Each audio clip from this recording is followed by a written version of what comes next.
Okay, today, 24 September 2022, and I think something important thing is going on in Iran. I want to a little bit mention about the plight of the people in Iran.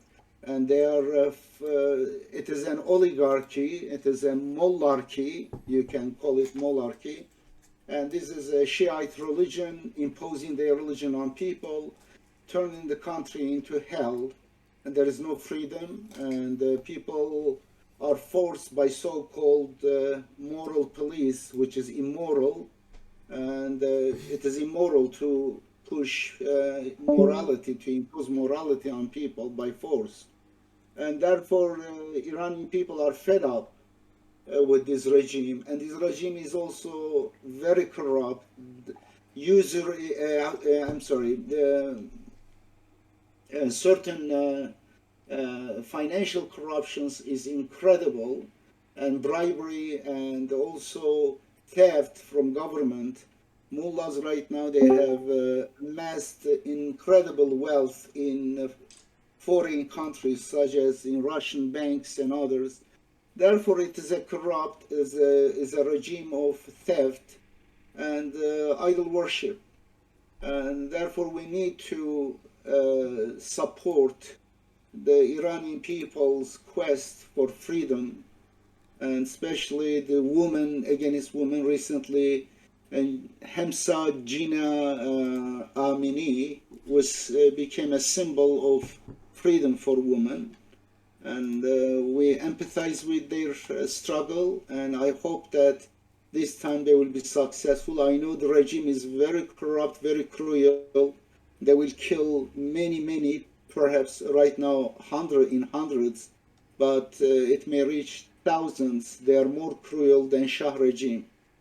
And I hope the best. We pray for Iranian people for their struggle for their freedoms. Thank you. Inshallah.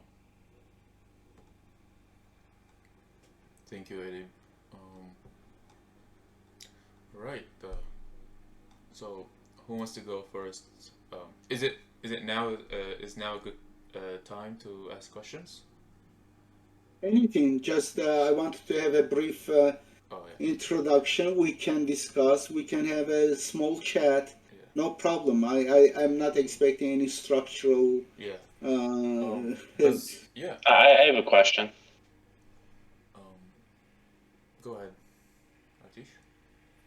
Mr. Yuksel, do you believe that Muhammad and the other prophets did 5 prayers or 3 prayers?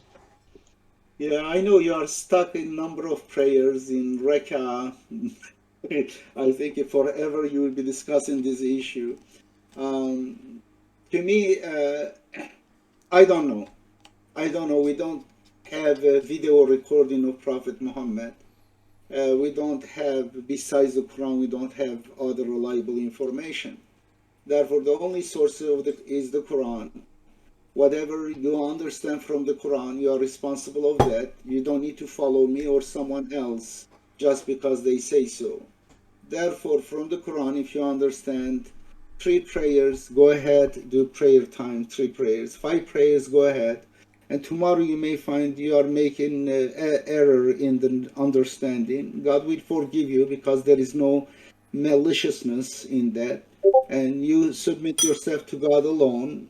And that's beautiful. Therefore, in our understanding, God says, do not rush into judgment. It will take time. God will teach you.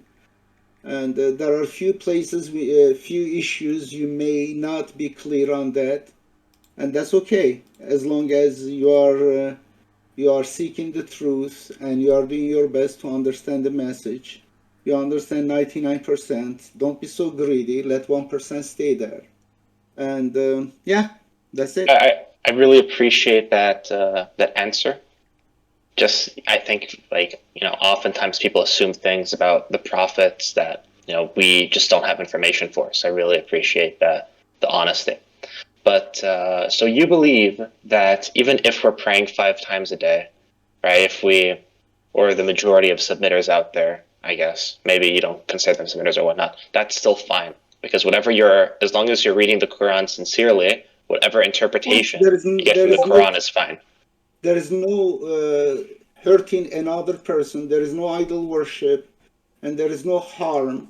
And you are not committing a crime if you make a mistake in that regard. For example, about the Qibla says, turn this Qibla this way, and people discuss. If you have some other alter ideas, alternative kind of motives, of course, your motive, your intention is the one counts. But you make error, God says, wherever you turn, it is the Qibla. We sometimes we take the ritual and certain formalities as this is the main goal. No, it is not. And the Quran repeatedly reminds us, let's say about sacrificing the heifer. And when they indulge into the details of it, they were reminded, and we are told that this is not a good way of approaching God's command. And when God talks about pray, let's say about ablution, correct, you remember there is one verse about ablution. It is repeated in two different places. And if you don't find water, no problem. Not be void. You can't do it intention and touch soil, because we have two sources in our creation: one water, the other soil. The 114 elements in this world. And let's say you cannot do physical ruku and sujood, no problem. You are riding, let's say, on horse, on plane, in the car, no problem. You can do it mentally. And they're similar about the length of the prayer, no problem. You can cut it short. The only time God says if this condition is not met and you cannot pray, that the only necessary condition we understand from the Quran, it is mental engagement in connection to God. If you are drunk, if you made a mistake, if you commit a sin by drinking alcohol, don't do another mistake by communicating with God while you don't know what you are saying. Therefore, it is the only case says when this condition is not met, do not do salat with God. Simple. From this you understand the rest of it are not necessary component for the prayer. And also, even if you make a necessary component, God will forgive you. But we become very obsessed with some rituals. That could be an issue. Thank you for that answer. Just one more question, then I think I'll be done.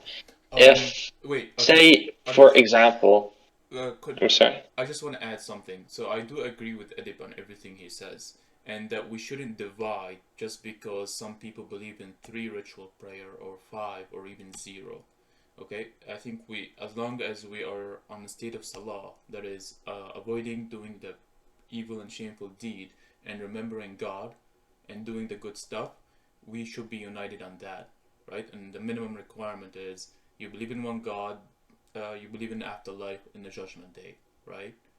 And we should unite on. We can discuss among us this issue, but it should not be a reason for division, for hostility, for kind of sectarian things, because my prayer with God, it involves me and God, not you. Exactly. Who are you to even examine me? Who am I to examine you? But we may to exchange ideas on this issue, to clarify for ourselves, not to accuse each other, not to become moral police on top of against each other. Only in that context we do. But afterwards, what counts between us, it is whether we stand for justice, whether we are with aggressor with justice, whether we are promote peace, whether we are righteous or not. These are the one counts for hostility or friendship. Do you see the Quran, one verse in chapter 8, verse 72? Listen carefully. There are mu'mins who believe in the Quran, who accept the Quran, who are monotheists. They go fight against a group who have treaty with mu'mins. They are peacemakers, means they are Muslims, but they are not Mu'mins. They accepted peace, they made peace treaty. Now, this a group of Mu'min, if they attack this group of Muslims who are not Mu'mins, a group of peacemakers who are not racial monotheists, the racial monotheists, the other racial monotheists do not need to help them against those polytheist Muslims, for example, peacemakers. And you see in that very important how we deal with each other in this world. Therefore, peace is very important among us. And belief, faith, or monotheism is for eternal life between me and God, not between me, you, and God. I appreciate that answer. I just have one more question I wanted to add. So if you're preaching unity right now, and unity amongst all of God's people and all the people who follow God alone, if you were, say, at a conference or Friday prayer with submitters, and they were about to do namaz Jummah, or they were about to do whatever salat, would you pray with them, or would you excuse yourself? No, I would pray with them. I don't have any reason not to pray with them because they are commemorate God alone, and they don't harm people during that time. It is a beautiful commemoration of God. I will join them, of course. All right, thank you. That's all. Yeah, I actually did the same thing when I was in New York City. I met up with the submitter community there and I did a Jummah with them. And we spent the whole day together. It was really nice. Although I don't believe in ritual prayer, but I don't see what they're doing is against the Quran. Like, there's no Mashallah. fault in that. Um, good, good. Yeah, and I think we shouldn't be like, dividing in the names like, oh, we are submitters and they are Quranists. I think that's really unhelpful and, it does more damage than good. And I'm pretty sure there was a verse that says, those who divide, do not divide in the deen, and those who do it are mushriks, right? Or Yeah, right? sorry for interruption. Anytime you interrupt me too, please don't be so kind to me. Sometimes I go to Unitarian Universalist Church, and they are monotheists, and sometimes I participate to their prayer. It's beautiful. Okay, there is nothing wrong with that. Because God invites all humanity to unite on God alone. It is God centered, the creator of the universe. And all people of the book come to one word that is common between us and you. It is God. It's not God plus Muhammad, God plus Ali, God plus Rashad. And therefore we cannot make any messenger of God, prophet, or whatever friend of God, any alim, any zalim, as a second kind of point. Then it doesn't become God centered. It doesn't become mukhlisin alahuddin, dedicating to God alone. Correct? That is correct. Yep. I Yeah. think being God centric, God alone, is the key. Everything else, the understanding, is not really important as long as we're upholding justice and promoting peace and freedom of the deen. All right. Next question, or does anyone else wants to add to this?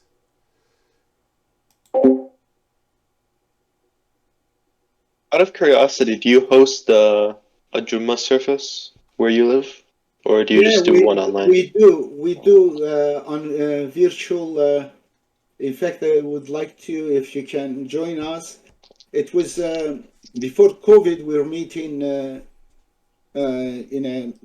We were renting a place in the center, Tucson.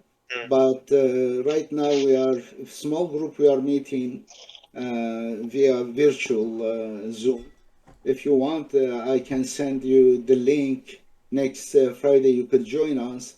And a few people over there, they are not very open for newcomers. They kind of wanted to keep very small. I don't mind, but if you come a little bit kind of quietly come and Yeah, I'd love to don't join. don't God willing. kind of because for example, my wife is unlike me. She shuns the spotlight. I like spotlight. I don't care about that. But she really just the opposite. God sent me her to balance me, to give me message. Okay, here it is. There's another extreme. You are on the other extreme, and therefore, it's just some people new come and they are very kind of we study the Quran mostly, and it is a beautiful small group. And if you are interested, to sometime between 12:15 and 12:45. Okay, All right then. If I can make it, I'll show up. inshallah, I will share Inshallah. with Dave with Paragon. Is his name Dave? Do I pronounce correctly? It's Arabic. It's safe actually. But you already. Safe. Yeah. Remember that? Why you are pronouncing in English? I say writing Dave. Did I? Okay. That is interesting. Okay, safe. Okay, safe. I will send you the link. You can share with them. That Zoom link would work for about 7 weeks, also 7, 8 weeks more, and the same link.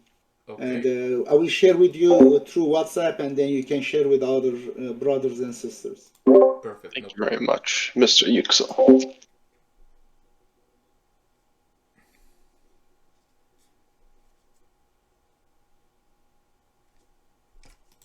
Okay. I know Joikes has a question for you. Or anyone else before? If no one has a question, I can ask some questions. Um, I will ask you questions.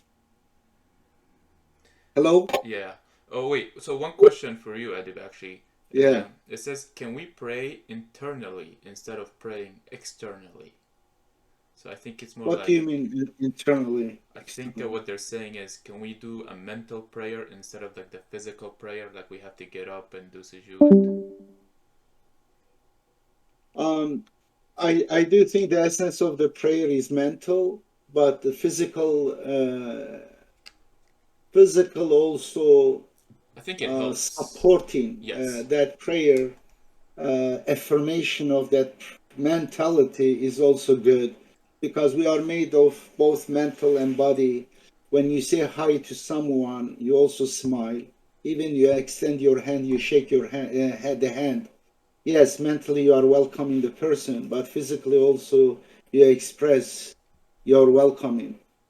And therefore, the same with our prayer. I do think it is not necessary to do that in case, let's say, you are walking and the time of the prayer come. I do walking, praying, and in the car I do. God already gave me permission for that. Yep. Therefore, but I think the verse when says you can also pray while you are riding, it appears to be there is something different beyond mentality because it gives a physical situation and gives permission for that situation. It appears to be there is also physical sajda and physical ruku besides mental ruku and sajda. Ruku means bowing, sajda means complete acceptance of the fact. Yeah. There are many verses in the Quran where sujood has to be a mental state, like a mental submission. It can't be physical all the time. And yeah, I agree with Yeah, you. there is an example of it when The Jews. Oh, Jacob tells his yeah.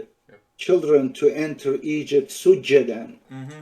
means obeying the laws of the Egypt, Yeah. means do not go just disobey their laws. Enter sujadan means accepting whatever the laws there.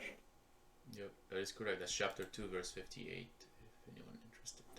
It was it, or it is, I think, chapter 12 Oh, is it in 12? in Surah Oh, okay. Joseph. Oh, right. There is also one in Joseph. Yes, that is correct. That is correct. Okay. Anyone else has a question? Um, I would like to have a question, and I would like to meet these gentlemen, a small group, at least everyone a little bit introduce themselves and about whereabouts, if you don't feel safe, don't give information about Yeah, so I think your. this is the point of Discord. It's very private here, right? Like there are Oh, some okay, no people problem, no that like to problem. show their faces, and there's some people who are just like, you know, Okay. introverted. Yeah, introverted. Hello, Assalamu alaikum, Edip. Alaikum salam. I think my accent will give away where I'm from. So, It gives away. yeah, I had a little question about these submitters, the 19 guys. Hmm. What is your thoughts on their methodology? Well, just soon after Rashad, we enter into expected discussion, debate about the role of messenger. And therefore, whatever after Muhammad people experienced, those who follow the Quran alone, those who follow the Quran plus what they heard from Muhammad. And the same exactly happened. And I expected that that kind of things will happen before Rashad's departure. In fact, I had discussions on that issue. And Rashad also expected that one. And that will exactly happens after me. Some people, about my errors, for example, I was talking about his errors. He says, my errors is a personal errors. Some people use those errors as an excuse to reject my messengership, which is delivering the Quran's message, because they expect messenger to be perfect, to be like God, without any error. And the others also with the same mentality, they will not expect messenger to make error. They are basically, they worship me. They will also try to justify all the errors. This is exactly what his position. And therefore, I see after Rashad the two reaction to messenger's error. It seems two opposite reaction. One uses messenger error to reject the messengership, the message.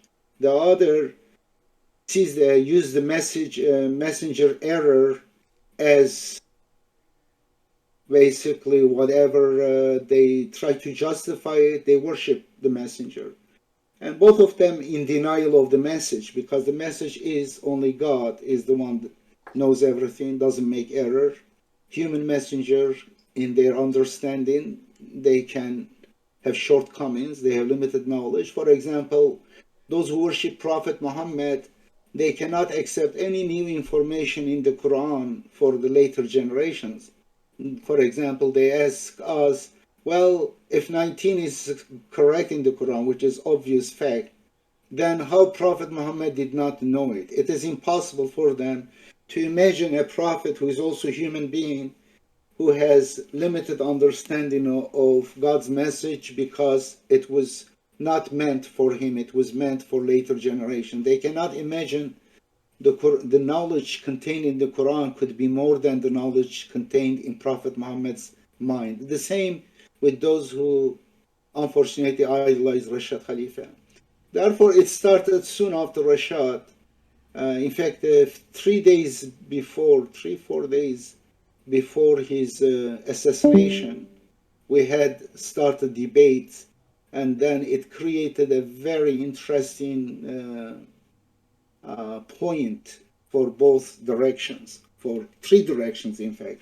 I think my direction is the one that, yes, he was messenger of God, but he was not perfect. He was, in his understanding, he was trying to understand.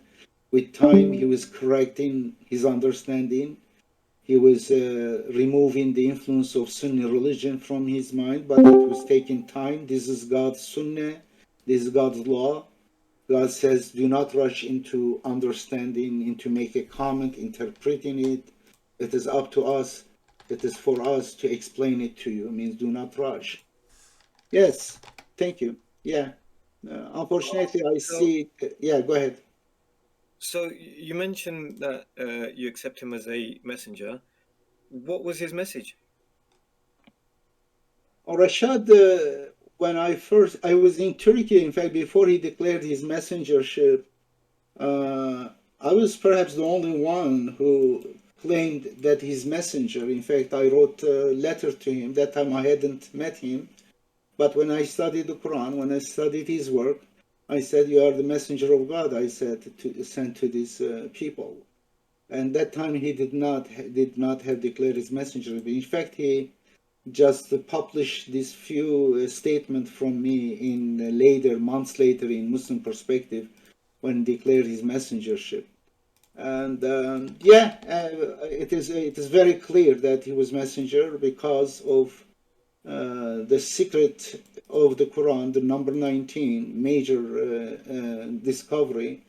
I said that this cannot be led by just anyone arbitrarily, randomly, to be discovered.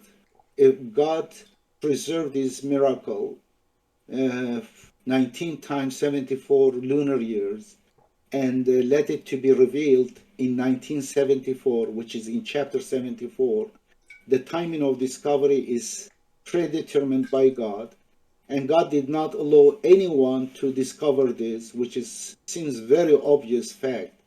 There are 29 chapters starting with initial combination letters, and millions of people wondered about that, and thousands of scholars, some of them very ignorant, some of them very learned, some of them not very smart, but some of them genius. They tried to understand the meaning of it, but they failed. None of them tried to make a connection between the letter and the text. That, to me, the most obvious stuff. Most obvious. I think until 1974, this being kept secret by itself is a miracle. Chapter Qaf start with Qaf. You are curious about letter Qaf. Well, why none try to count? It's not too difficult because it is about 2.5 pages. And letter Q is very easy to count. None of them try to find whether there is a connection between frequency of Qaf in chapter start with Qaf. If they did that and the other chapters, they would realize statistical relationship, which it was discovered by Rashid Khalifa in 1973. He published the book, and then 1974 he discovered number 19. Therefore, such a miracle, a huge miracle, which includes the number of chapters of the Quran, letters and verses and words, this cannot be discovered randomly, especially by a liar. And therefore, I look at his name. I said, let's see his name, Rashad, how is mentioned in the Quran. And I checked the word Rashad. I found out that all the derivatives of the word Rashad are mentioned in the Quran 19 times. And then when I looked the verses in the context, is the way it is used, incredible. Almost all of them has multiple references, means it is referring to something, an event in the past or an event in the future. Some of them is only about future. For example, in chapter 72, the chapter name is Jinn, means invisible. In that chapter, it is as clear as it can get. It clearly talks about a messenger that will unveil a secret, divine secret, and he is a messenger of God. He will prove that God has counted everything in numbers. And the word Rashad is most frequent in that chapter. 4 times the word Rashad, derivatives of Rashad is mentioned. But there are more interesting in chapter 40. It is known as chapter Ghafir or Mu'min.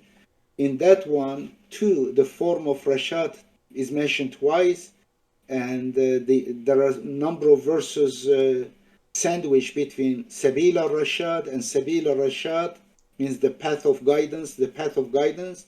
Oh my God, it is exactly, it happened in the past and it happened during Rashad time. Incredible. Therefore, I wrote to him, I said, this cannot be coincidence, you are a messenger of God. And several months later, when he announced his messengership, I received it from Muslim Perspective. I was in Istanbul that time. And it was not a surprise for me. I knew it already. Okay, so there's a few things I took from that. One is that is the basic premise that if you gain an understanding of the Quran that has not previously been known or known in the mainstream, that makes you a messenger then? Not necessarily. At least it makes you blessed by God. But this one is very different because it is a very clear prophecy of the Quran. And chapter 72 claims that it is a messenger of God because it is a secret, it is a prophecy came into being. Very specifically expressed prophecy in the Quran, chapter 74, and also explaining the meaning of many verses of the Quran, like huruf al-muqatta'a, these letter combinations. There are at least 19 independent verses of the Quran. 19 verses of the Quran are these letters. How can their meaning, discovering their meaning is something interesting. Yes, I know that we don't see each other. The communication is a little bit kind of disconnected. That's okay. I think if Darth is finished with his question, I had a follow-up one for you, Edip. So, are you aware of other mathematical trends like Code 7, the B, and all that stuff that's coming out, that came out recently, or? Of course, anyone who discovers something mathematical, they think it is interesting, they send it to me. I receive all the time from all around the world. But I check, I don't see them mathematically significant, statistically significant. Some of them are arbitrary. Some of them have some errors in their calculations or assumptions. So far, I have nothing really besides number 19 and also the kind of some symmetry in the frequency of some words. Besides these two, I haven't seen anything satisfactory. And I provide, anyone wants to, I provide my reasons, strong reasons why they are not. Therefore, I am very also skeptic about many people manipulating numbers. Some people have no clue about mathematics, statistics. They just have a bunch of numbers to work with it. They put next to each other. Well, how many ways you can put next to each other? And multiple ways, it reduces multiple times. It increases the chance multiple times. And when you have so many things to calculate, and you have so many ways to associate numbers or things to each other, goodness sake, you should easily come up with some dozens or hundreds of examples out of almost infinite possibilities. Many people are ignorant. I see those who are working on numbers, even mathematicians. I have seen mathematicians. They are mathematicians, they are technical, but they have no clue about mathematics either. I have discussed with mathematicians too, with top mathematicians in the world. I had discussion with on YouTube. One of them, we had it a little casual with Professor John Conway. He was Princeton University mathematician, legendary mathematician. He was basically one of the top mathematicians in this century. And I discussed number 19 with him. He couldn't do anything. He was losing all his arguments. And in fact, we had shut out each other in one thing, but we had good friendship. He died from COVID-19. And I had Turkish mathematician, they brought against me on Turkish TV, the former head of religious affairs, Professor Süleyman Ateş, and then Haluk, I forgot his name, Professor Haluk from Bosphorus University. He was a cryptologist in math department. He was a top mathematician in Turkey. And the program, it was a very popular program, kind of news and interview program. They brought these two guys against me. the mathematician who is opposing number 19, within less than half an hour, I neutralized him. He became silent because I preemptively expressed his potential objections, and I refuted them one by one. And then he said few words. He couldn't do anything. He got his lessons. He got a math lesson there. And the head of the religious affairs, he was so exposed in front of millions of people. It was live TV program, about 2-3 hours. And he at one point, he said, Basmala, Bismillah ar-Rahman ar-Rahim doesn't have 19 letters. It has 21 letters. He was making up imaginary letters. And then he escaped twice from the studio. He couldn't handle it. He basically exposed himself as a liar. And I told him, you are making up from your imagination 2 letters. Let's count. In fact, I asked people, I say, just you count. It is an elementary school child can count the number of letters. And in fact, now you can copy and paste to Microsoft Word. It will tell you how many letters Bismillah ar-Rahman ar-Rahim has. But he lied on a simple fact. And he was a Medina University graduated. He was professor. He has written these much huge volumes of tafsir of the Quran. But twice from studio he escaped because he couldn't look in my eye. He couldn't engage in dialogue because he was he got used to people asking questions and he will give them fatwas. He never seen anyone who say you don't know this one or you are lying, those kind of things, and he lost. Anyway, Yeah. that is a powerful thing, the number 19. Yeah, for me, like I still have a. Oh, I think Darth wants to say something. Go ahead. So this is a question more about the history and the compilation and preservation of the Quran. So what do you know about the ordering of the surahs and also the numbering of the verses? Beautiful.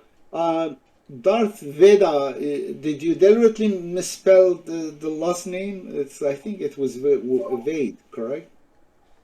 Yeah, that's a play on words. Okay, I love it. Okay, Thanks. you're welcome. Since I deal with students, this would be an error, I would say. You should not be sloppy. You should be careful, especially about the name you are choosing. Okay, I'm glad that you are playing with the words. It's in honor of my heritage. So, Oh, you are Indian? well, Pakistani, but or Kashmiri. Pakistan. Okay, Kashmir, mashallah. Okay, compilation of the Quran. There are a lot of piles of lies manufactured about how the Quran was compiled. And I don't trust those statements. I take it not with a what is called grain of salt. No, I take it with a whole sack of salt. It is too many lies they manufacture. The reason is, first, they made up a lie. They said Muhammad was not literate. And therefore, they said Muhammad was not literate, he was illiterate.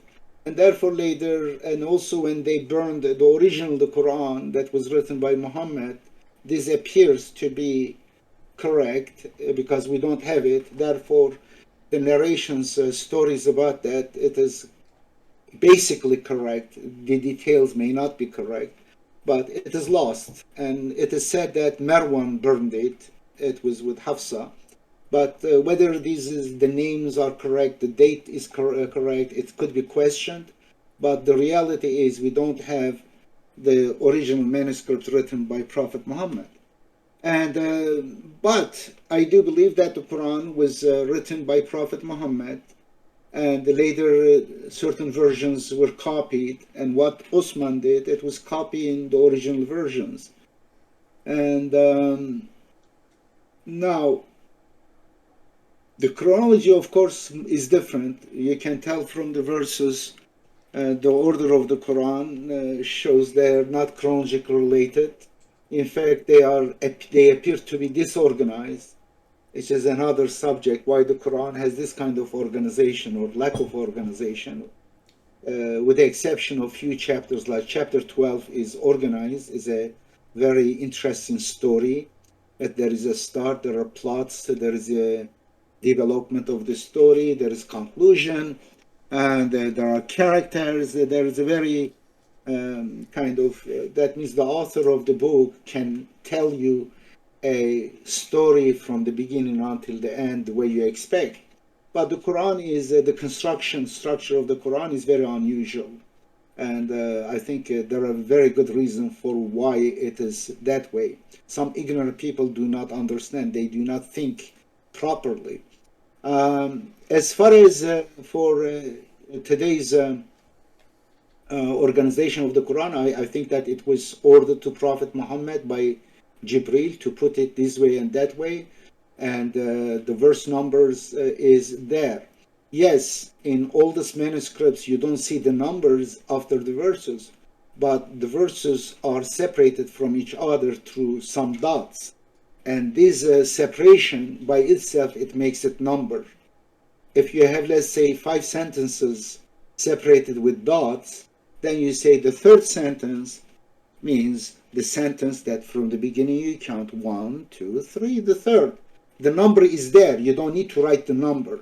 If anything is in order, already number is embedded, inherent in that thing. Therefore, since the Quran's verses are listed in a particular order and chapters are in particular order and separated from each other, there is separation and there is order, therefore there is numbers.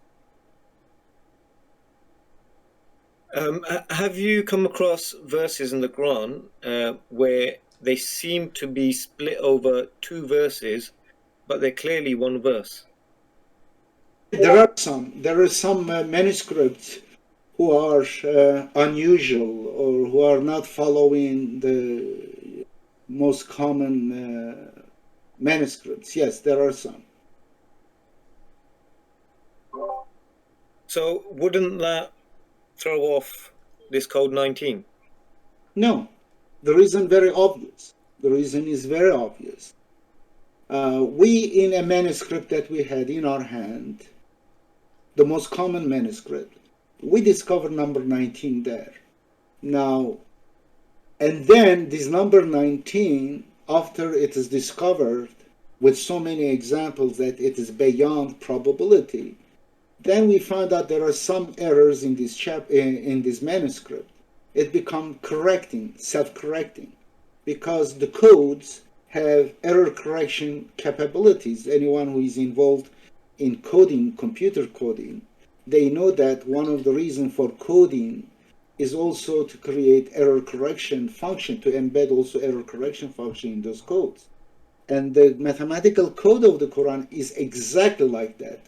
It has 2 functions. One is it proves beyond doubt that this book cannot be made by humans, because integrating human language, which is arbitrary, with mathematics, which is universal, to such an extent is impossible. I can challenge any of you who bring a statement like Basmala with mathematical properties, impossible out of Arabic, you cannot make it. Incredible. And the same, let's say, Ya ayyuhal muddathir qum fa'anzir. It is 19 letters. It says, oh, the hidden one, the hidden secret, come out and warn. The beginning of chapter 74, when 19 is there, 1974 discovery time. And we see these 19 letters, and the numerical value of these Ya ayyuhal muddathir qum fa'anzir is exactly 1974. And I challenge you, come up with Arabic statement, 19 letters, and having 1974. Work on it. Bring it to me, a meaningful statement that has these kind of things. Anyway, therefore, when we have this one, then number 19 is proven, and at the same time it becomes authentication of the Quran. The Quran is word of God and also preserved perfectly by God, not by humans, because human error can enter into the manuscript, paper and ink. But the Quran is Kitabun Marqum. The Quran twice refers to Quran and Marqum. Early interpreters of the Quran, they said it relates to the book of the deeds in hereafter. It is about the book in the hereafter. But we see it, no, it is referring to this Quran, Kitabun Marqum, Yashhaduhu al-Muqarrabun. Those who are close to God, they witness it, this numerical book. Marqum, they even mistranslate it. Very clear mistranslation. Look at many translations. Instead of saying a numerically coded book, a numerical book, they say a written book. Goodness sake, the verse doesn't say Kitabun Mektub. There is Kataba for it. Marqum, Raqam. Raqam means number, digits, numbers. Ashabul Kahfi wal Raqim. These are the people of the cave and numbers. And you see in the chapters, there is debate, discussion about numbers. And it is also, there is an incredible prophecy there too. It is yet to be discovered. It is about relating to some numbers. Okay, therefore, the Quran is proven. Here is quickly, I want to finish in 1 minute. In a pile of junk, there are pile of junk and also precious stuff from a house. And we see many useless stuff, some useful goods and antiques. But one of them is a record-breaking diamond. And people believe that, and there are some other people believe diamonds. We check as a diamond, as a jewelry man, as an expert.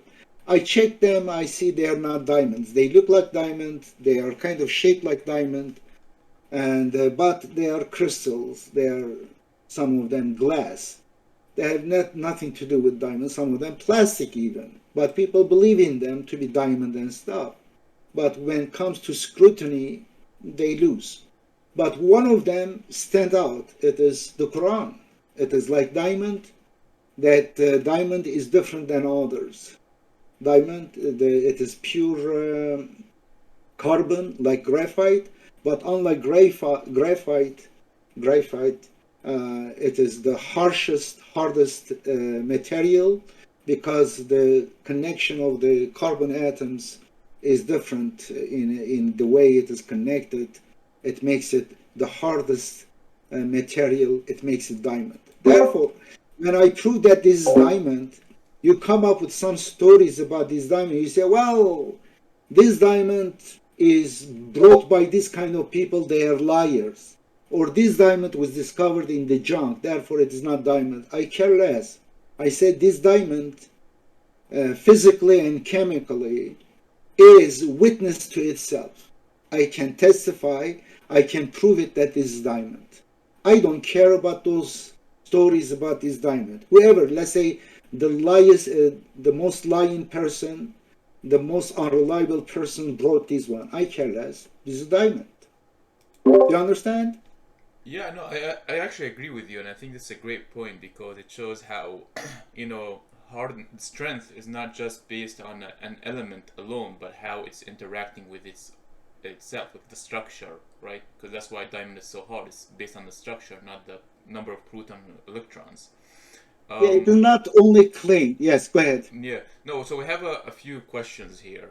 The first one was there a Quran compiled together before Uthman compiled it? Most likely, 100%. 100%, right? It must, because the Quran, mathematical structure of the Quran shows that it is preserved perfectly, and it is also, the mathematical structure is beyond any humans to put. If it is left to humans, you wouldn't see this mathematical miracle. If it was left, it is insult to God. The Sunnis, they insult God by saying, God revealed this book, but could not compile it and let it to people arbitrarily compile the book. Goodness sake, I'm a human author. I've written about 30 books. I never send my books in Discord in kind of disorder, send it to publishing house and say, well, here are paragraphs are not organized and chapters are not organized. Here it is due on your own. Come up with decision, have a committee of yours make it. I don't do that. I will never do that. And how God Almighty, the creator of the universe, will have a book and will not arrange it himself, will let it to the mercy of Osman, Ali, these guys to put together. This is an insult to God, insult to Quran. It's a big lie. Hi, can I say something? Yes. Yes. Hi, Edip. I'm Yassine. I'm from Morocco. I live in Canada. I wanted to say something. Actually, a couple of things. The first one, I don't know if it's been said before because I just joined. We know that the Quran was written down either by Muhammad or during Muhammad's time. Because if you look at chapter 25, I think it's verse 5, the God says, يَقُولُونَ أَسَاطِيرُ الْأَوَّلِينَ الَّذِي اكْتَتَبَاهُ. Right? They Yes. say it's tales of old that he has written down. So it was obviously written down during his era by him or by someone with him. So that's already a proof that it's written there. The second thing I wanted to say before going into a question is we have signs. The God says, فَصَلْنَا الْآيَةُ لِقَوْمٍ يَشْكُرُونَ. We have signs all around the Quran. I personally don't believe in Code 19, but we have signs all across the Quran. And one of them that I found was really interesting is the reason why pork is forbidden. So my understanding is that if we Google it, you will see that pigs and humans are very similar. You know, we have the same body, the same skin and everything. So this is a side I wanted to share. So the reason why pork is forbidden is in chapter 5, verse 60. The God says, الذي لعنهم الله وغضب عليهم جعل منهم القردة والخنازير. The reason why it's forbidden is because God made monkeys and pigs from humans that he was angry with. That's why it's forbidden. It's cannibalism to eating pig. And that's why pigs are so similar to us. So we have answers there. Going a step further for evolution. God tells us in chapter 2, verse 65, and chapter 7, verse 166. He says, الذين اعتدوا في السبت قلنا لهم كونوا قردة خاسئين. So this time he doesn't say جعل منهم القردة. He says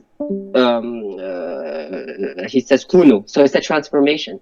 So the Sabbath breakers were in Africa, right? So the God told them, be despicable monkeys. He added the adjective despicable.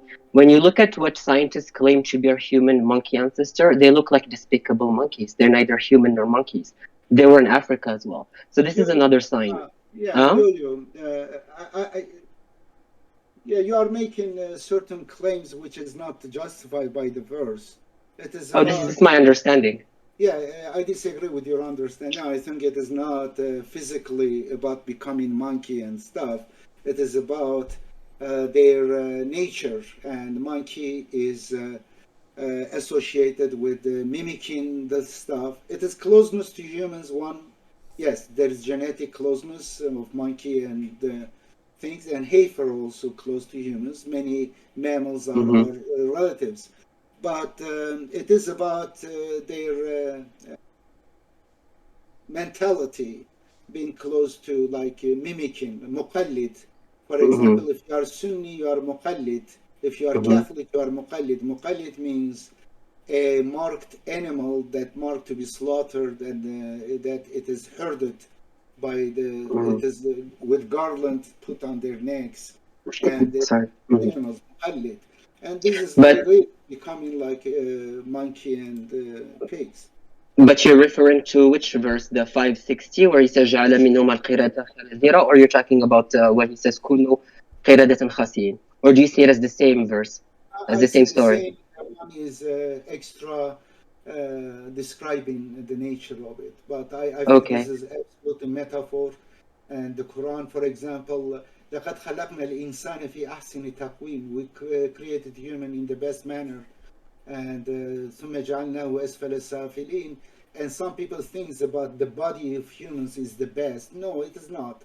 There are some animals they stronger than us, flying that we cannot fly.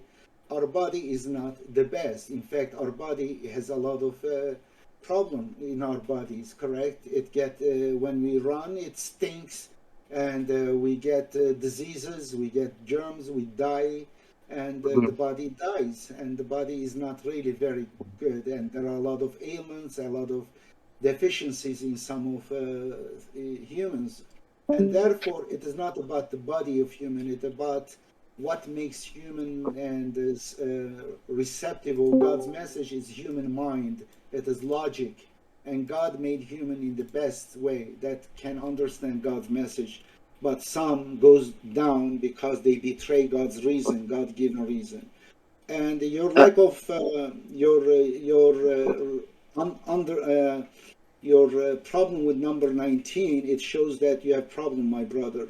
You have major problem. I hope that you will study it, you open your heart to this miracle, because the Quran says, لِمَنْ شَاءَ مِنْكُمْ أَنْ يَتَقَدَّرَ أَوْ يَتَأَخَّرَ. This number 19 is dividing people, and for those who want to progress or for want to regress.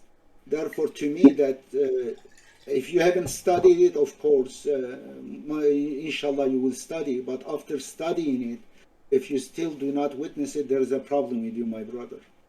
Yeah, I actually don't witness it. I don't believe in it. I read your translation, by the way. It's the first English translation I read. I thought it was a nice translation, except for when you removed two verses. But before I get to that, when you said that, so me, I think it's a physical transformation into despicable apes, and that pigs and monkeys were literally made from humans. So I don't take it as a metaphor. But when you said خلق الإنسان أحسن like تصويرا, that he put him أسفل سافلين, I see it like we have the best shape. It's a physical thing, and asfal as-safilin is because we're in the lowest level of hell. The God says that He put us into the lowest level of hell because we are in hell right now. Remember, He tells the devil, He tells him it has 7 gates, and the God tells us that He created 7 paths on top of us. So the earth, because there's 7, are the actual hells. And remember, He says that every one of you will be on it. I think it was chapter 19, I forgot, because we are in hell. And then he's going to save those he wants from hell. So asfal as-safilin, it's the lowest of the low. And regarding the 2 verses you removed, the God says no falsehood will enter the Quran. If you remove 2 verses, then you don't believe in when the God tells us that no falsehood enters the Quran, because then you said there is falsehood that entered the Quran, and I'm correcting it. Well, we have no authority to do that. No, Brother, yes, this is the first reaction which I had it in 1986, no, 80, what was it, 87 something, when Rashad Khalifa declared that one. My first reaction was like you, and in fact I wrote him a letter. I said, you blasphemed, you are right now, you are kafir. I said, I wrote him a letter, sent him. In fact, Rashad received that letter, says Edip is gone. But later, when I reflected on it, I found that I was absolutely thinking very elementary way, not good thinking. And you are not thinking good because you are thinking like in emotional level. You are not thinking even, you don't know even what is the Quran when you say Quran is preserved. I ask you, what is the Quran, my brother? you want me to answer what is the Quran?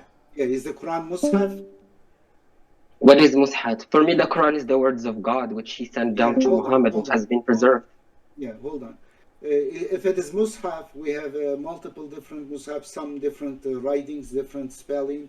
In fact, some missing some words in it, some extra. And therefore, Mus'haf, if humans write, which one? For example, if I write a Mus'haf, I add some words in it, you accept it? Well, I will say it is later, but in the past there are some different Mus'hafs. We don't know even about their time exactly. And then we will say which one is the most common. Is it our thing, the most common one? Well, one is about 60% common, the other 40%. Is the one we make our decision on Quran, preservation of the Quran? Therefore, when you make Quran as a Mus'haf, means written by humans who are prone to make errors or even falsify it, then you don't know even what you are talking about. God did not say He's protecting, preserving the Mus'haf. Some Mus'hafs are missing pages, some even burned. God does not protect Mus'haf. God protected the Quran. What is the Quran? Kitab al-Marqum.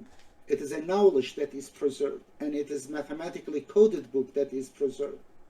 But that is the problem. You are a very elementary level of understanding what the Quran is. But if you kind of get beyond these reactions, if you witness the mathematical code of the Quran, then you will witness the Quran. You will witness the Quran. The Quran is not preserved by your ancestors, by Ibn Falan, Abu Falan, my brother. The Quran, God, listen, about the preservation of the Quran, that verse rejects the Sunni and Shiite claims about preservation of the Quran. Clearly rejects, because it says not your ancestors, not your glorified Sahabas and stuff, not them. I will preserve. God and His angels will preserve. Inna, we, nahnu, we, nazalna, we revealed الذكر, the zikr, وَإِنَّا لَهُ لَحَافِظُونَ. Inna, it is we, lahu lahafizun, we will preserve it. 5 places in a very short verse. This is the most frequent emphasis on God and His angels. Nowhere you can find such a frequency, nowhere in the Quran. This is the only one in a short verse.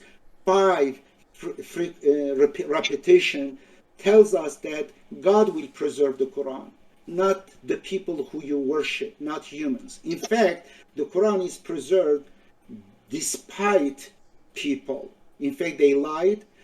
For example, in today's Quran, my brother Yo-Yo, if you have the Quran in front of you, open chapter 7, verse 69. Can you please open it? I don't have the Quran, but I know where Hud tells his people, "Don't you see that God created you and made you successors after the people of Noah and Christian creation?"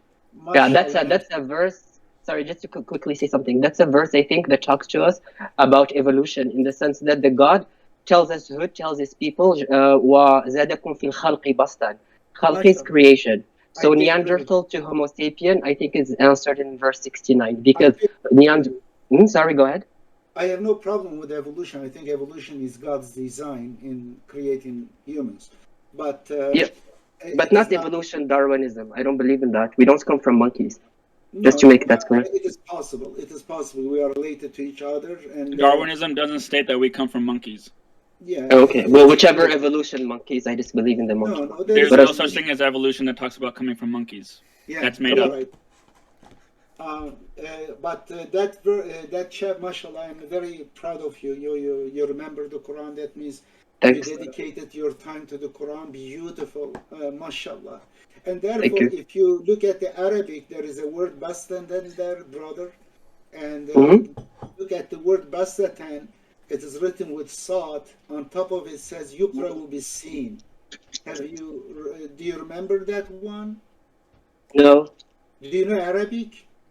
Yeah, funny, I'm Moroccan, so we speak Arabic, but Arabic is like French mix and everything. But I can only read the Quran. I can't read like other Arabic things, but the Quran, I'm able to actually read the Arabic. But I'm not very knowledgeable in Arabic. I used to read your translation in Monotheist and then compare it with the Arabic. Okay, mashallah. And I would really appreciate, we have a site, it is brainbowbooks.com, for your criticism and suggestion on my translation. Everyone, please, you go. I don't know. I hope it is ready now, and you go there. You just put your email there, and any verse you want to put your criticism, you put there, and then at the end I will get all of them, and then I may even contact you, and I will appreciate anyone who contribute to this translation. But I don't want to make it longer, but if you look at that, the word bastat and city written with sad, on top of it says yukra will be seen. It is pronounced as seen. But the number 19 had a problem with that. We find out the letter frequency of letter sad in the whole Quran, that chapters start with sad, 3 chapters start with letter sad. The unit, it defines the unit, chapter 38, and chapter 7, Elif Lam Mim Sad, and chapter 19, Kaf Ha Ya Ain Sad. These are 3 chapters where the letter Sad initialize those chapters. And then when we counted them, we find out there are 152. Now, with this one, it is 153.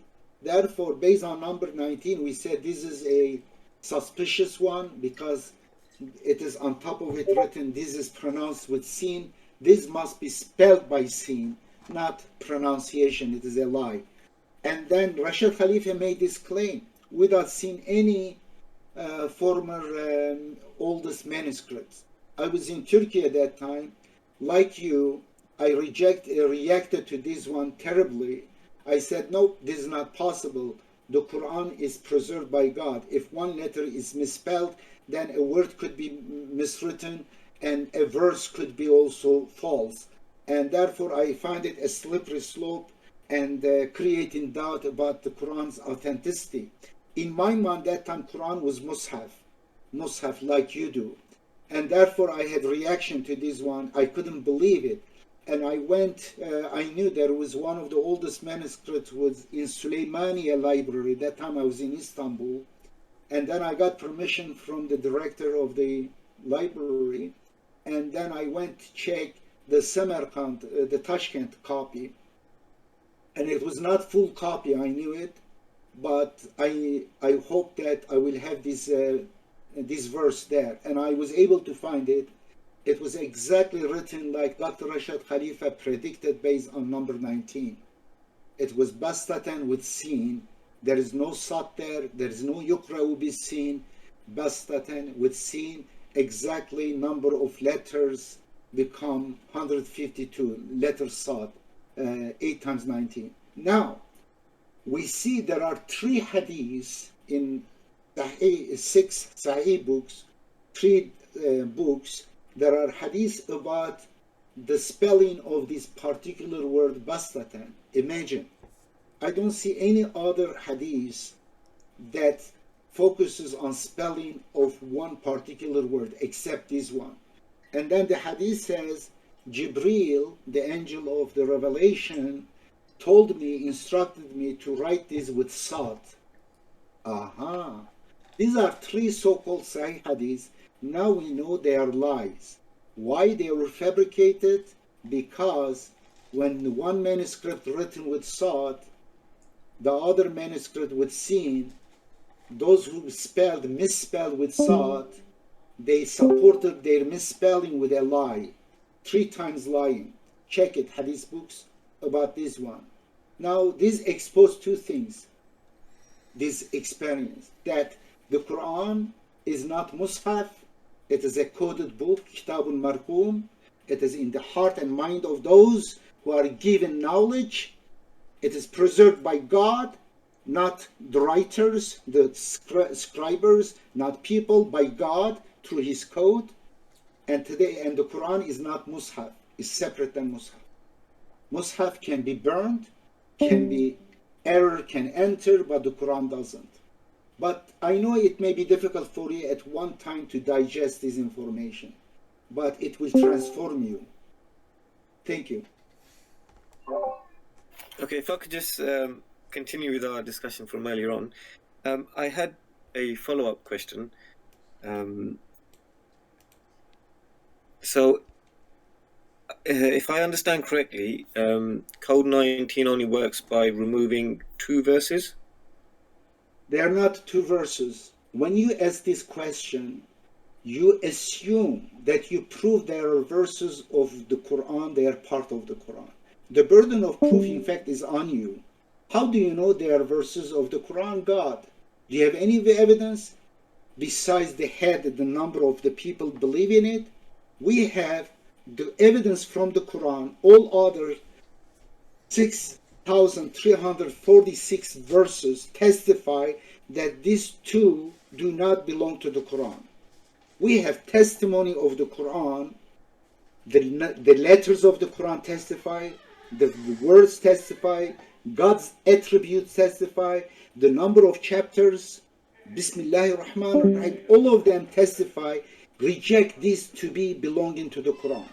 What is your evidence that 128 and 129 of chapter 9 belongs to that chapter? It is not fabrication. But okay, I want to hear your evidence. Our evidence, if you want to hear, I can tell you. It is long list. We have in the book.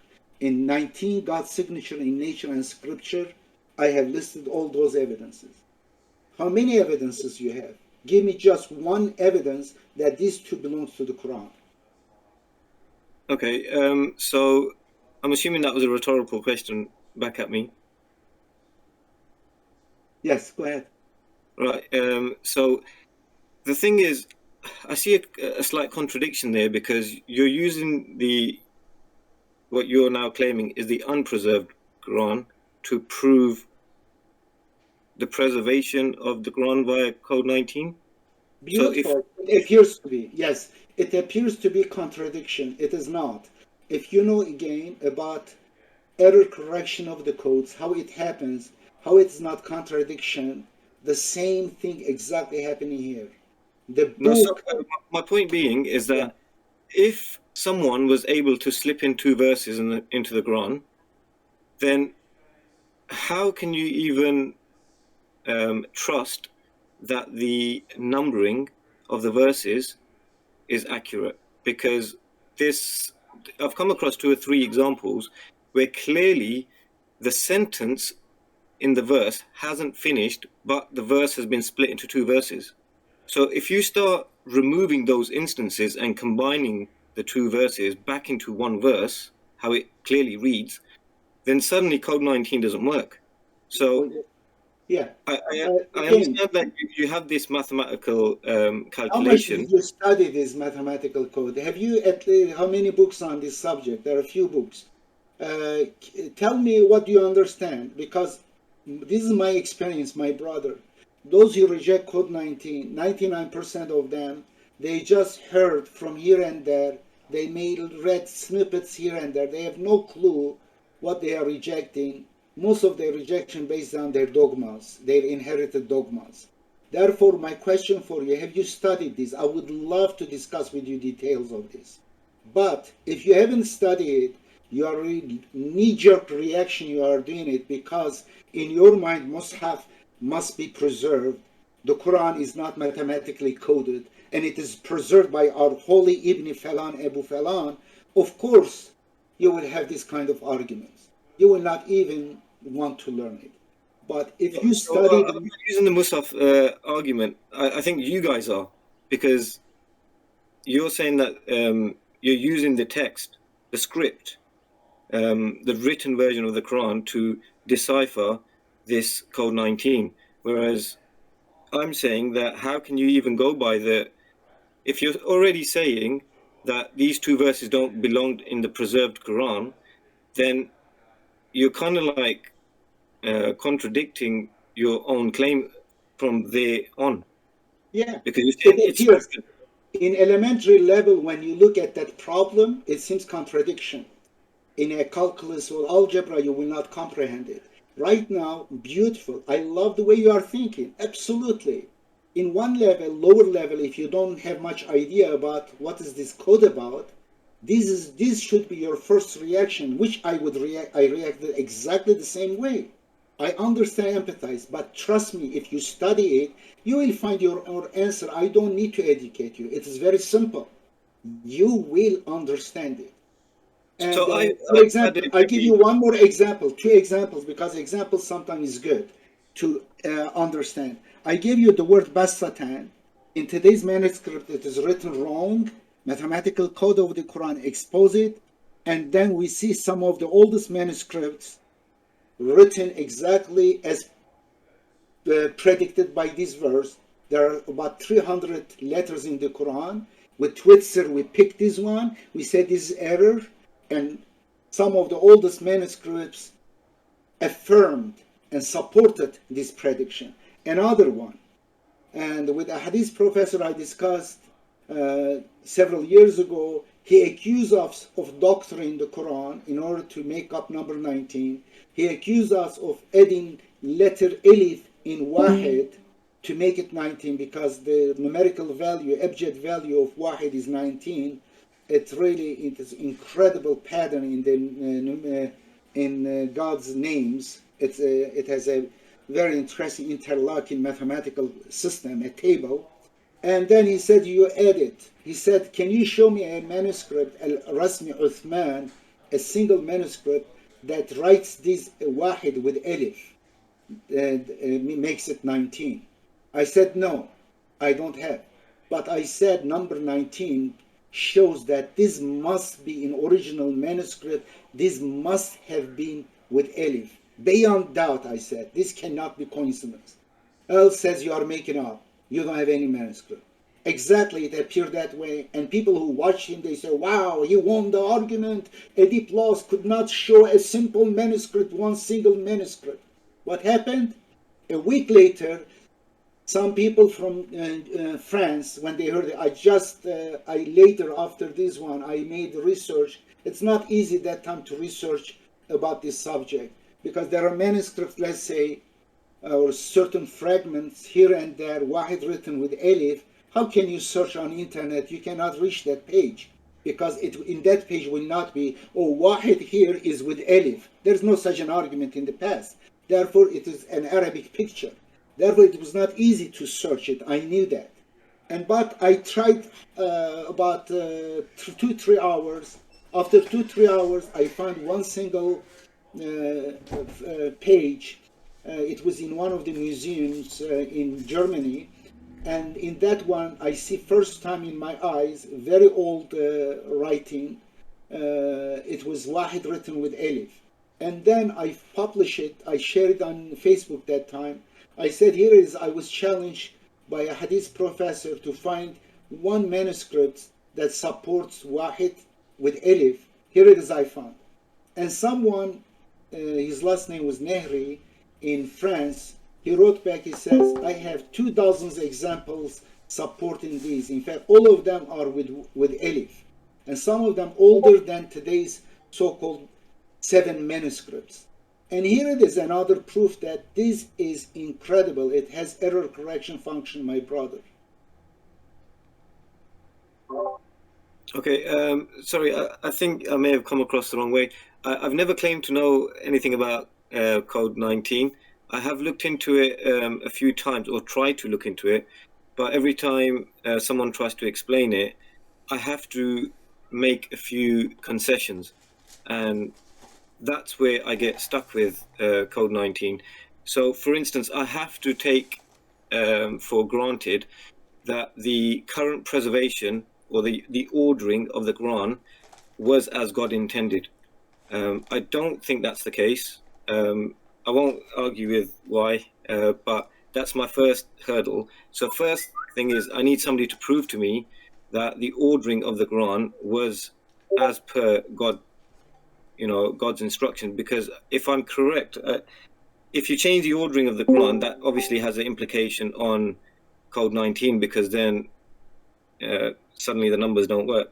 You don't know, but you're assuming that this 19 is made up, because if your assumption is correct, that the order of the Quran is not right, and this 19 is there, 19 is just made up. But if you study 19, you find out your assumption is false assumption, is a big lie against God. 100%, because Code 19 mathematically proved beyond doubt this is not random. You cannot find any book even close to this. But you have no clue. Again, you have an assumption. You are not 100% sure. You base on the stories you read and stuff. You make up a story. You said this must be true. Therefore, Code 19 cannot be true. But I said your assumption you have not proven. Only you say, I believe in this. This must be the best way and cannot be this way. Yes, in the name of God, you make decision. The order should not be this way or should be that way. Or you rely on some history stories. Ibn Falan, Abu Falan.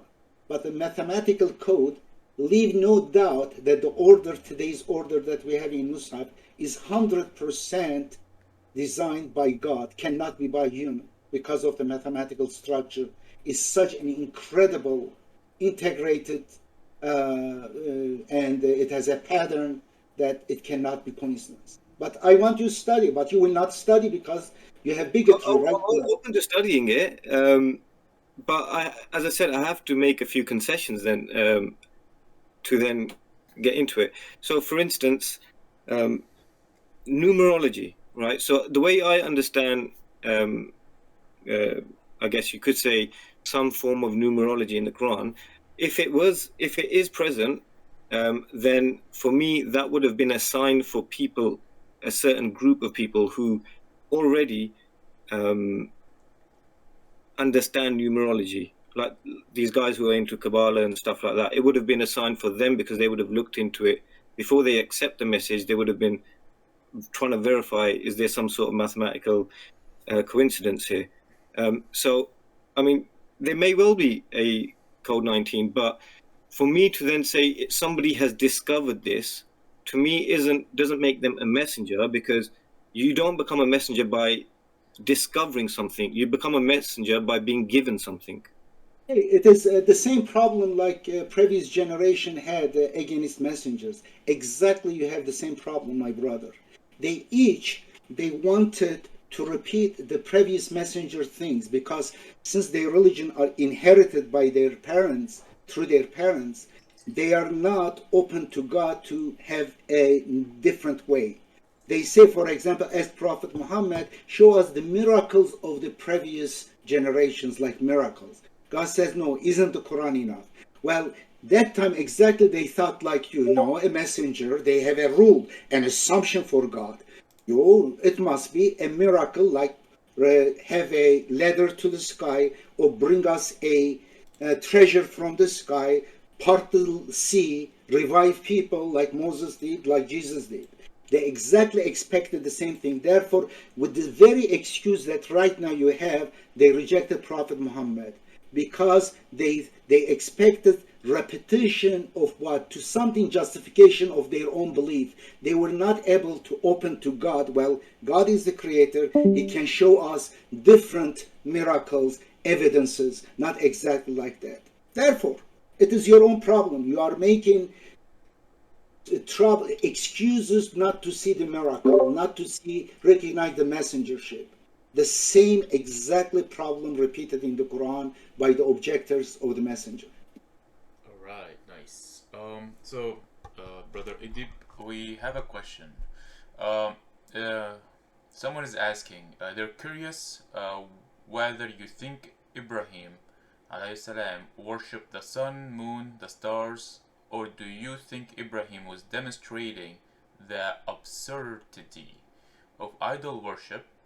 From chapter 21, we can see Ibrahim's tactic of mocking idol worshippers when he destroys all the idols and claimed that the big one did it.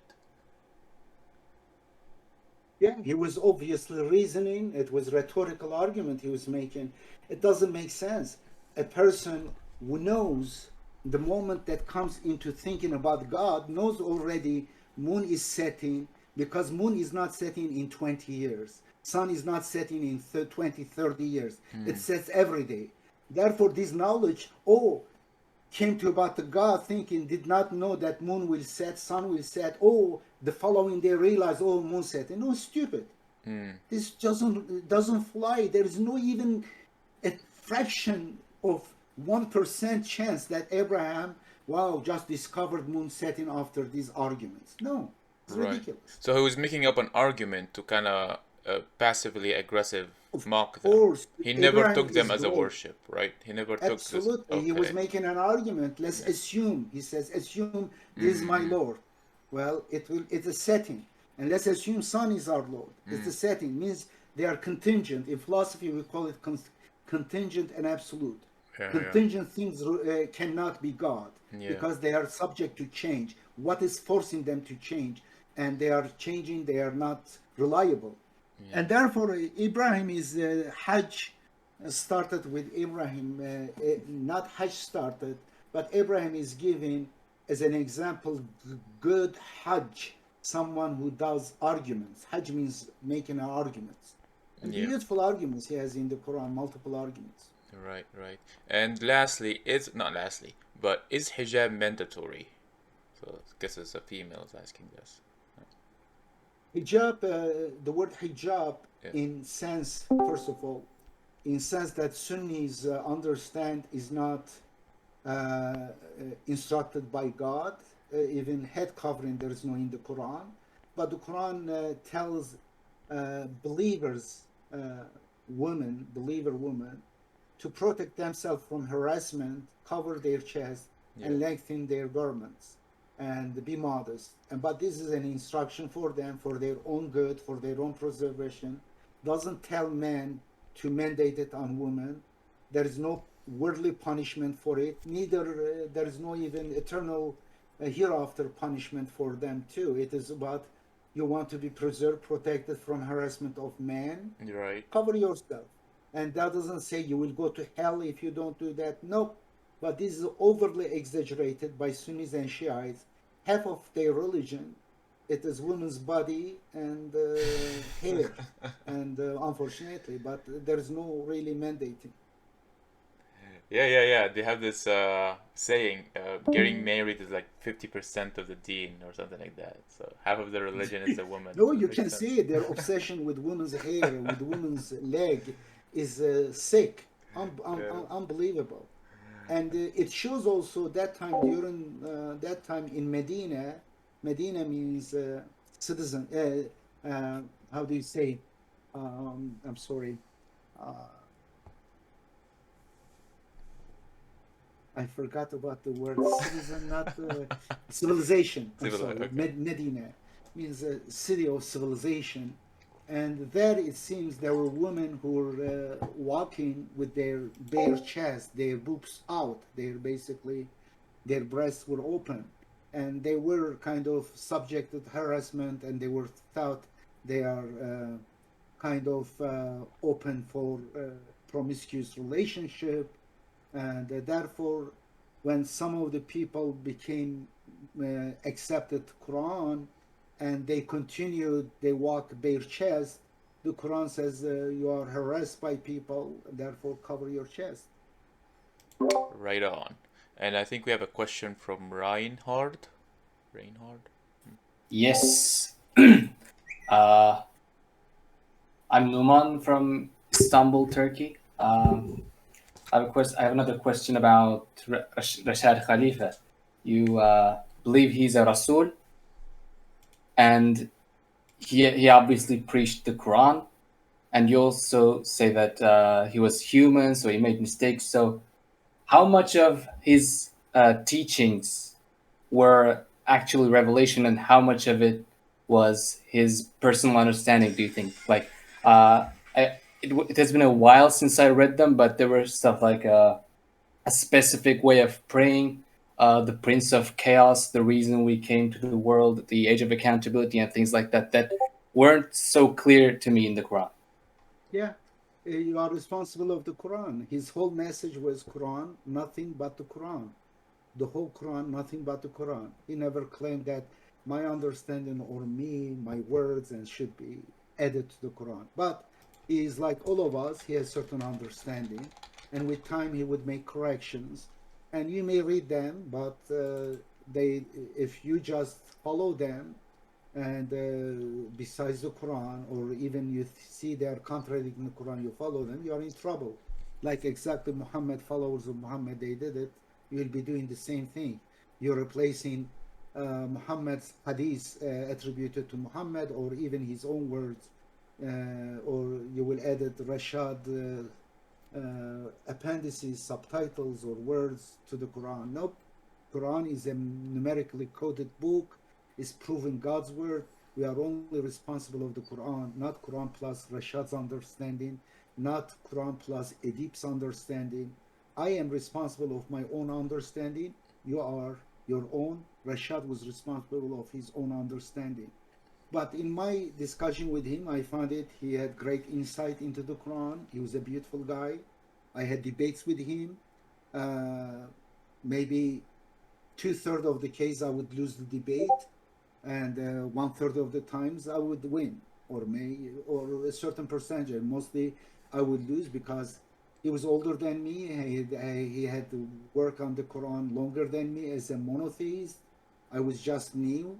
I was still under the influence of Sunni religion too much, and therefore, in my debate with him, discussion on the Quran, mostly he would win, but sometimes I won. I won there. When I say I won, I mean not personally. My argument would win, and he would correct and change his understanding. I had multiple evidences of that. His previous translation and later corrections. I know which verses I made suggestions about those corrections, and I have the arguments for that, and that's it.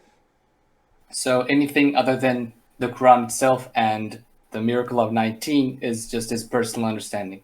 It's not Yeah. even divinely Yes. inspired. Yes, but I think it was we are all could be inspired by God to understand something, but it doesn't have independent authority because you are. It is already there.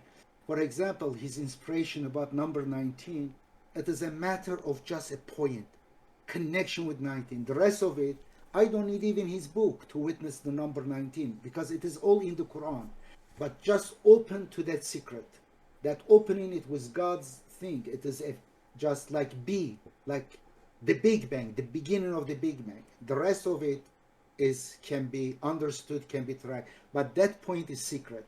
Therefore, that point, that the understanding that here it is, there is connection between 19 and these letters, initial letters, that little understanding, that the beginning, just one point, that's enough to open it. Any one of you can discover the whole 19 independently. If you have good mind and if you put work in it, you will see that you will find the same discoveries that we did, his discoveries. Do you understand? I understand. Thanks a lot. Okay, I assume he's done. I would like to go in, maybe let's limit 5 minutes or something. Ooh, Or 5 minutes? release me, maybe maximum 10 minutes. All right, no, Okay. I'll respect that. We will respect that. So 12 p.m. maybe. God Okay. willing. Two questions. How do we get married according to the Quran alone? If you can make it. Marriage. Yeah. In fact, Rashad Khalifa was the one who married me, who is the witness there. Witnessed, yeah. You have we have the video there too. Oh, But nice. according to the Quran, is marriage, nikah, is done as a contract between two people that they will be committing to each other as husband and wife, and they will be loving and caring about each other, because it is the verse of the Quran says rahma al mawadda. These are the Yes. two important things in marriage. Right. And also a man will also give women a certain economic assurance Mm-hmm. and certain consideration for the marriage, because in reality, uh, after the marriage, women becomes loses more, takes more risk with the man. Men can leave and go marry again, but usually for women, after marriage, especially after having children, is more difficult to find another husband.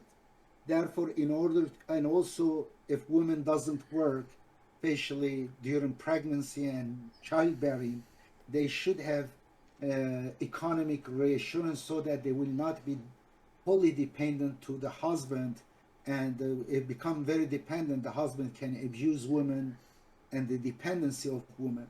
Therefore, women should be able to get out of the marriage if marriage is not functioning well, correct?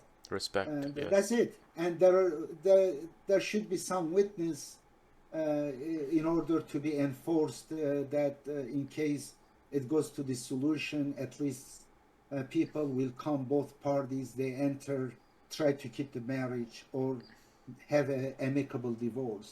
And it is Nice. just a contract. It could be done anywhere. You don't need a religious scholar with beard, with hat, or some magical words. It is absolutely, it is secular.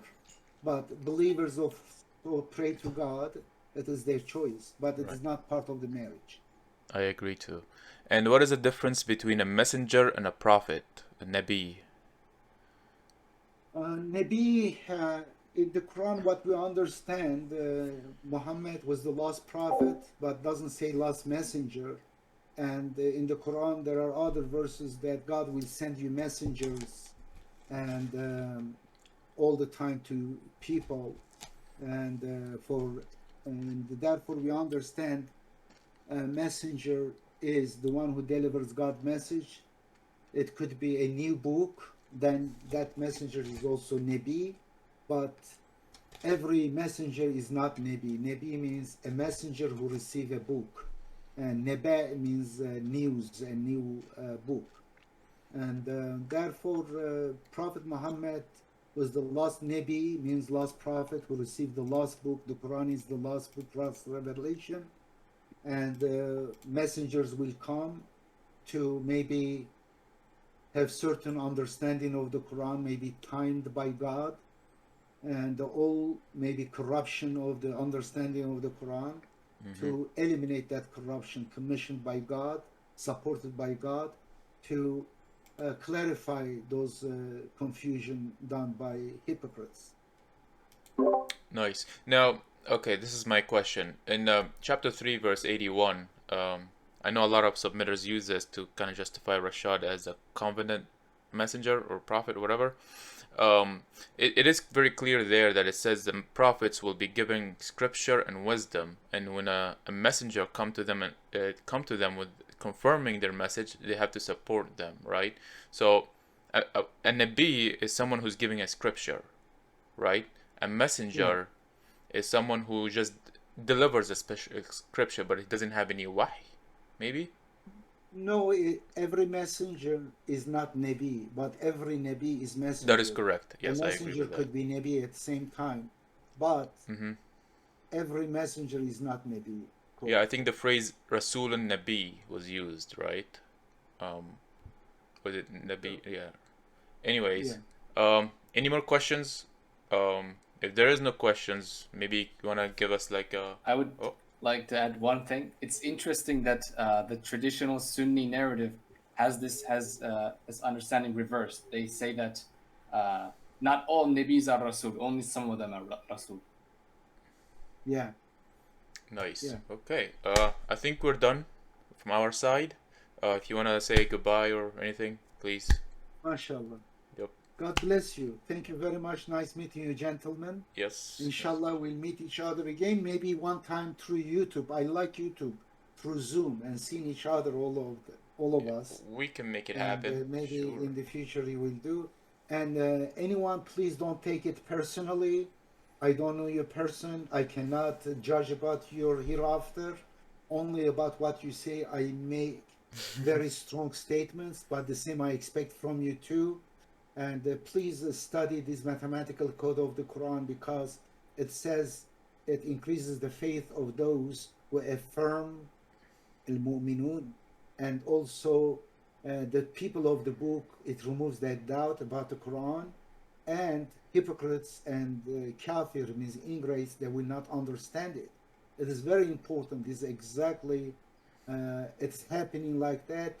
And don't be on the category of people who do not recognize it, who or reject it, or fight against Code 19.